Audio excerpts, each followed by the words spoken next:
जय हिंद दोस्तों, आपका अपने चैनल यस की एम इस बार फिर स्वागत है। अगर आप कक्षा 12 की तैयारी कर रहे हैं तो यह वीडियो आपके लिए बहुत ही इंपॉर्टेंट होने वाली है और बहुत ही महत्वपूर्ण वीडियो होने वाली है। ठीक है, इसमें देखिए हम पढ़ने के पहले आपको अच्छी तरीके से बताएंगे और समझाने का प्रयास करेंगे। कक्षा 12 इंग्लिश की बात करेंगे जो आपके लिए मोस्ट इंपॉर्टेंट क्वेश्चन होंगे और इसमें देखिए हम क्या पढ़ेंगे वो चीज़ है आपके लिए जानना और बहुत ही इंपॉर्टेंट है। आखिरकार 2023 बोर्ड में आपका क्या आने वाला है, ठीक है, और 2023 में क्या आने वाला है क्या नहीं आने वाला है उसके बारे में चर्चा करेंगे और अच्छी तरीके से आपको हम समझाएंगे और बताने का प्रयास करेंगे। यहाँ पे अगर आप देखेंगे तो हम कक्षा 12 इंग्लिश की बात करेंगे, मोस्ट इंपोर्टेंट आर्टिकल की बात कर रहे हैं जिसमें आपको 95% आपका यहीं से आने वाला है। ठीक है, तो अब यहाँ पर देखिए हम क्या पढ़ने वाले हैं, आर्टिकल की बात करेंगे, मोस्ट इंपोर्टेंट आर्टिकल की बात करेंगे जो एग्जैक्टली आपके एग्जाम में आने वाला है। ठीक है, तो यहाँ पर 95% आपका यही आएगा। हम लिख कर देते हैं कि आपके जो हम चीज़ यहाँ बताएंगे एकदम बेहतरीन तरीके से बताएंगे और वह आर्टिकल लगभग आने ही वाला होगा। ठीक है, सबसे पहले इसमें आपको हम बताएंगे, इसकी पीडीएफ भी आपको हम देंगे। कहाँ देंगे पीडीएफ? यस की एम स्टडी क्लासेस.com वेबसाइट पर और यस.की.एम स्टडी का जो ऑफिशियल टेलीग्राम चैनल है वहाँ पर मिल जाएगा। और हाँ, साथ ही साथ आपको देखिए यहाँ पर आपको फ्री नोट्स, ठीक है, और बहुत सारे जो पोस्ट हैं वहाँ पर मिलेंगे। लेकिन जो एस.के.एम स्टडी है सिर्फ आपको यहाँ पीडीएफ मिलेगी। लेकिन अगर आपको और एक्स्ट्रा पढ़ना है, जैसे हमारे जो मॉक टेस्ट होते हैं वगैरह सारी चीज़ें पढ़नी, यहाँ पे एस.के.एम स्टडी क्लासेस.com वेबसाइट पर जा सकते हैं। ठीक है, चलिए यहाँ पे देखिए एक आर्टिकल की विशेषताएं क्या होनी चाहिए, आर्टिकल कैसे हमें लिखना चाहिए, क्या क्या चीज़ें इसमें हमें इम्प्लीमेंट करनी चाहिए, वो सारी चीज़ें हम आपको बताएंगे। सबसे पहले क्या होता है कि यहाँ थर्ड पर्सन में लिखा जाता है। थर्ड पर्सन का मतलब क्या होता है, एक होते हैं कि एक व्यक्ति होता है जो किसी को बता रहा होता है, यानी कि जो व्यक्ति बता रहा होता है वो फर्स्ट पर्सन होता है और जो व्यक्ति सुन रहा होता है वो सेकेंड पर्सन होता है। और ये दोनों जिसके बारे में बात करते हैं, ठीक है, जिसके बारे में बात करते हैं वो हमेशा थर्ड पर्सन होता है। तो यही हम कह रहे हैं कि जो आर्टिकल होता है हमेशा थर्ड पर्सन के लिए लिखा जाता है। यह बहुत ही इंपॉर्टेंट आपके लिए पॉइंट हो सकता है कि आर्टिकल हमेशा कौन से पर्सन के लिए लिखा जाता है, तो आर्टिकल हमेशा थर्ड पर्सन के लिए लिखा जाता है। हमने आपको बताया कि थर्ड पर्सन क्या होता है, एक बार फिर से सुन लीजिए आप कि ऐसे दो व्यक्ति आपस में बात कर रहे हैं, ठीक है, तो एक व्यक्ति दूसरे व्यक्ति को बता रहा है, जो व्यक्ति बता रहा है वह फर्स्ट पर्सन होगा और जो व्यक्ति सुन रहा है वह सेकंड पर्सन होगा। और ये दोनों मिलकर जो तीसरे व्यक्ति के अवस्था के बारे में बात कर रहे हैं वो हमारी क्या होगी, थर्ड पर्सन होगी। ठीक है, तो इतनी चीज आपको समझ में आ गई। उसके बाद देखिए आर्टिकल की भाषा औचित्यपूर्ण, ऑब्जेक्टिव और तर्क संगत, रीन्यूअल होनी चाहिए, क्या होनी चाहिए, रीजनेबल होनी चाहिए। यानी कि जो आर्टिकल की भाषा है वो औचित्यपूर्ण, यानी कि जो है उसका अर्थ कुछ न कुछ निकलना चाहिए और तर्क संगत होनी चाहिए, यानी कि रीजनेबल होनी चाहिए कि उसका कुछ कारण है तभी हमने इस शब्द को लिया है। ये सारी चीज़ें आपको ध्यान देना होगा। उसके बाद आर्टिकल में विषय और प्रश्न के अनुसार उचित शीर्षक और संदर्भ दिए जाने चाहिए। जो आर्टिकल है उसमें आपको विषय और प्रश्न के अनुसार उचित शीर्षक बहुत ही इंपॉर्टेंट होता है, तो आपको इसमें उचित शीर्षक देना होगा जो आपके लिए बहुत ही इंपॉर्टेंट है। ठीक है, उसका देखिए साधारण रूप से इसके 3 भाग होने चाहिए। साधारण रूप से क्या होने चाहिए, इसके 3 भाग होने चाहिए। कौन कौन से? पहला क्या है हमारा, इंट्रोडक्शन देना होगा, इंट्रोडक्शन होना चाहिए। उसके बाद उसकी मेन बॉडी होनी चाहिए, मेन बॉडी को भी लिखना होगा जो आपके लिए बहुत ही इंपॉर्टेंट है। ठीक है, उसको अच्छी तरीके से लिखना होगा। उसके बाद हम बात करेंगे निष्कर्ष की, जिसे आप क्या कहते हैं, कंक्लूजन कहते हैं। कंक्लूजन भी आपको देना होगा जो आपके लिए बहुत ही इंपॉर्टेंट। ठीक है, अब देखिए क्या करा कि जहां तक संभव हो ये तीनों भाग अलग अलग पैराग्राफ्स में लिखे जाने चाहिए। यानी पैराग्राफ्स आप बदल करके ये सारी चीज़ों को लिख सकते हैं। जैसे कि आप हेडिंग न डालें लेकिन परिचय में आपके एक पैराग्राफ में परिचय दे दीजिए, एक पैराग्राफ में आपको मेन बॉडी को लिखना होगा। मेन बॉडी में क्या लिखना होगा, जैसे कि जिस पर हम आर्टिकल लिख रहे हैं, ठीक है, उसकी पूरी थीम होनी चाहिए। एक परिचय होना चाहिए, परिचय क्या कि हम जिस पर आर्टिकल लिख रहे हैं उसकी जो इंट्रोडक्शन थोड़ा दीजिए, हम किस बारे में लिखेंगे, कहाँ तक हमें लिखना चाहिए, सारी चीज़ आपको। कंक्लूजन मतलब कि अगर हम जो भी चीज़ के बारे में लिख रहे हैं उसको कैसे सुधार सकते हैं, उसमें कैसे इम्प्रूवमेंट ला सकते हैं, उसमें हम और क्या ऐड कर सकते हैं, ये सारी चीज़ें वहाँ पे आपको लिखना होगा। चलिए आगे आपको बताते हैं। आगे देखिए क्या है कि विषय के अनुसार क्या करा है, विषय के अनुसार अपने विचारों के पक्ष में एग्जाम्पल्स देने चाहिए। यानी कि जैसे आप किसी विषय को लिए हैं उसके अनुसार अपने विचार के आधार पर उसके एग्जाम्पल आपको देने चाहिए। अंत में एक कंक्लूजन लिखना चाहिए। क्या लिखना चाहिए? कंक्लूजन लिखना चाहिए, जिसमें आपके सुझाव शामिल होने चाहिए। इसमें आपको सुझाव भी देना होगा।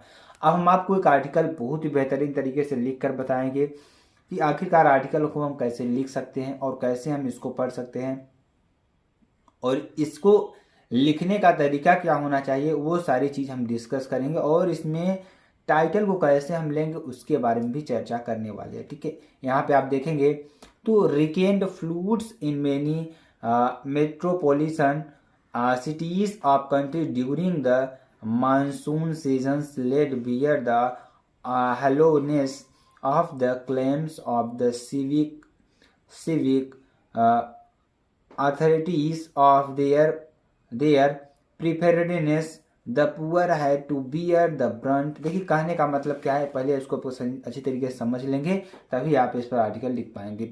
ये देखिए देखने में बहुत बड़ा लग रहा है, लेकिन अगर आप इसकी थीम को समझ जाते हैं तो आप आर्टिकल बहुत ही आसानी तरीके से लिख सकते हैं। कैसे? Recurring floods in many metropolitan cities, यानी क्या कर रहा है कि कुछ नए हालात में क्या हो, जो रिकेंड फ्लूड्स यानी कि जो हमारे जल भराव है, ये सब सारी चीज़ें क्या हैं कि बहुत ज़्यादा प्रॉब्लम्स फेस की जा रही हैं। ठीक है, मानसून के समय में आपके। ठीक है, देखिए इसमें क्या कर रहा है कि देखिए recurring floods in many metropolitan cities of country. कहने का मतलब क्या हुआ कि हाल ही में कुछ महानगरों में क्या कर रहा है कि हाल ही में कुछ महानगरों में मानसून के मौसम के हाल ही कई बार में नागरिक अधिकारियों ने अपनी तैयारियों के दावों को यानी कि खोखलेपन को उजागर कर दिया है। यानी कि जितने पैसे आते हैं महानगरों की सफाई के लिए, बाढ़ से बचने के लिए, तो यहाँ पर हेलोनेस कर दिया गया है। एक तरीके से क्या कर दिया गया है कि उसके जो खोखलेपन है, जो बाढ़ है, यानी कि जैसे कि जो महानगर उसकी साफ सफाई न होने के कारण महानगरों में जो बाढ़ आ जाती है, वो वहाँ के जो अधिकारी हैं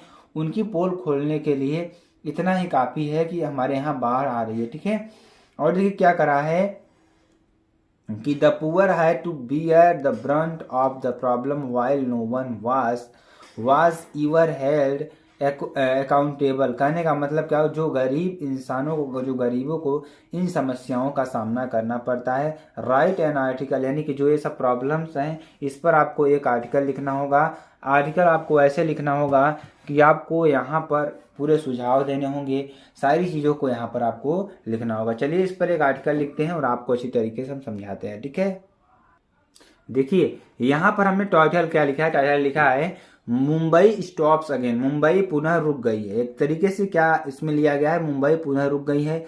अब यहाँ क्यों रुका गया है, अब सभी लोग जानने की इच्छा करेंगे हाँ क्या चीज़ इसमें लिखा गया है। यह लिखा गया है बाय रोहन, राइटर का नाम हमने लिख दिया। पहले आपको इंट्रोडक्शन दे देते हैं, इसके बारे में इंट्रोडक्शन क्या होगा।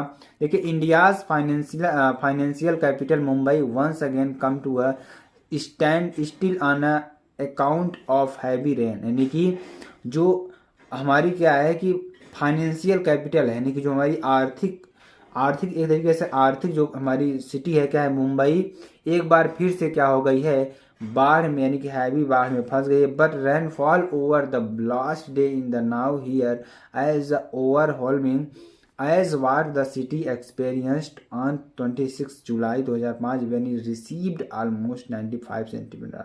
यानी कि आपको हम बताना चाहेंगे कि 26 जुलाई 2005 को यहाँ पर बहुत ज़्यादा बारिश हुई, जिसका मीटर क्या था, 95 सेंटीमीटर की वर्षा हुई थी, जिससे कि पूरी मुंबई में क्या हो गया था, रैन यानी बरसात होने की वजह से बाढ़ आ गई थी। ठीक है, अब देखिए मेन बॉडी में हम क्या लिखेंगे, अच्छी तरीके से आपको समझाएंगे। यहाँ पे लिखेंगे क्या कि the city faced a lot of problems and issues in terms of transportation and there was water logging everywhere, telephone services were impact and even the life line, यानी कि life line of the city. यानी कहने का मतलब कि जो शहर है फेस्ड लॉट ऑफ प्रॉब्लम, बहुत ज़्यादा प्रॉब्लम फेस कर रहा है। And issue and the terms of transportation, यानी कि किस पे, issue of terms of transportation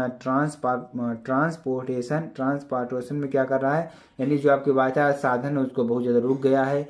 as there was water logging, सभी जगह पानी भरा हुआ है। Everywhere telephone services were impacted, जो टेलीफोन सर्विसेज हैं वो भी इम्पैक्ट हो गई हैं, बाधित हो गई हैं।